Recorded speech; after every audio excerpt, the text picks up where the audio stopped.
இலங்கை நேரப்படி இன்றிரவு 7:30 முதல் ஈரானின் துறைமுகங்களுக்குள் நுழையும் அல்லது வெளியேறும் அனைத்து கப்பல்களின் போக்குவரத்தும் தடுக்கப்படவுள்ளதாக அமெரிக்காவின் மத்திய கட்டளை பிரிவு தெரிவித்துள்ளது. அதற்கமைய ஹோமோஸ் நீரிணையின் இருபுறங்களிலும் உள்ள அரேபிய வளைகுடா மற்றும் ஓமான் வளைகுடாவில் உள்ள அனைத்து ஈரான் துறைமுகங்களும் முடக்கப்படவுள்ளதாக அறிவிக்கப்பட்டுள்ளது. எனினும் ஹோமோஸ் நீரிணையின் ஊடாக ஈரானுடன் தொடர்புபடாத மற்றொரு நாட்டின் துறைமுகத்தை நோக்கி பயணம் செய்யும் கப்பல்களுக்கு தடை விதிக்கப்படாது என அமெரிக்க மத்திய கட்டளை பிரிவு தெரிவித்துள்ளது. அணுவாயுத உற்பத்தி தொடர்பில் தமது நிபந்தனைகளுக்கு இணங்காமல் தொடர்ந்தும் ஈரான் ஹோமோஸ் நீரிணையை முடக்குமாயின் உடனடியாக அமலுக்கு வரும் வகையில் ஹோமோஸ் நீரிணைக்குள் பிரவேசிக்கும் அல்லது நுழைய முயற்சிக்கும் அனைத்து கப்பல்களையும் அமெரிக்க ராணுவம் தடுக்கும் என அமெரிக்க ஜனாதிபதி டொனால்ட் ட்ரம்ப் தனது ட்ருத் சமூக வலைதளத்தில் அறிவித்திருந்தார். அமெரிக்க ஜனாதிபதியின் இந்த அறிவிப்பை அடுத்து ஈரான் துறைமுகங்களை முடக்கும் அறிவிப்பை அமெரிக்காவின் மத்திய கட்டளை பிரிவு வெளியிட்டுள்ளது. இதன்போது அமெரிக்க படைகள் மீது தாக்குதல் நடத்தும் ஈரானின் எவருக்கும் எதிராக பதில் தாக்குதல் நடத்தப்படும் எனவும் அமெரிக்க ஜனாதிபதி எச்சரிக்கை விடுத்துள்ளார். பாகிஸ்தானில் நடைபெற்ற அமைதி பேச்சுவார்த்தையின் போது இரு நாடுகளும் ஒப்பந்தத்துக்கு மிகவும் அருகில் இருந்த நிலையில் இறுதி தருணத்தில் அமெரிக்கா கடுமையான நிபந்தனைகளை முன்வைத்ததாக ஈரான் வெளிவிவகார அமைச்சர் அப்பாஸ் அரக்ஷி அறிவித்திருந்தார். இதனையடுத்தே துறைமுகங்களை தடுக்கும் தீர்மானத்தை அமெரிக்கா எடுத்ததாக அவர் தெரிவித்தார்.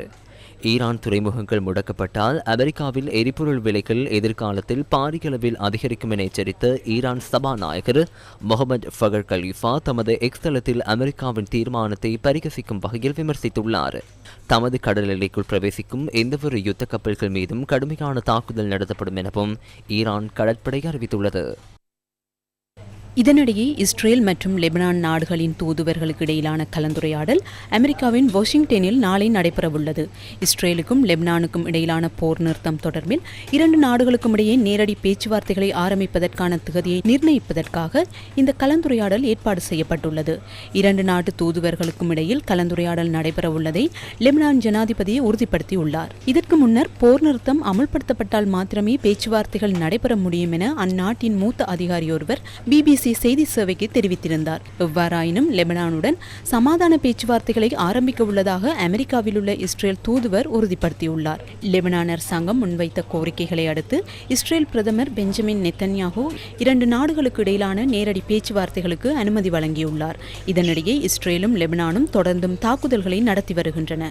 இஸ்ரேலின் தாக்குதலினால் இதுவரை 2020 பேர் உயிரிழந்துள்ளதுடன் மேலும் 6436 பேர் காயமடைந்துள்ளதாக லெபனான் சுகாதார அமைச்சு தெரிவித்தது.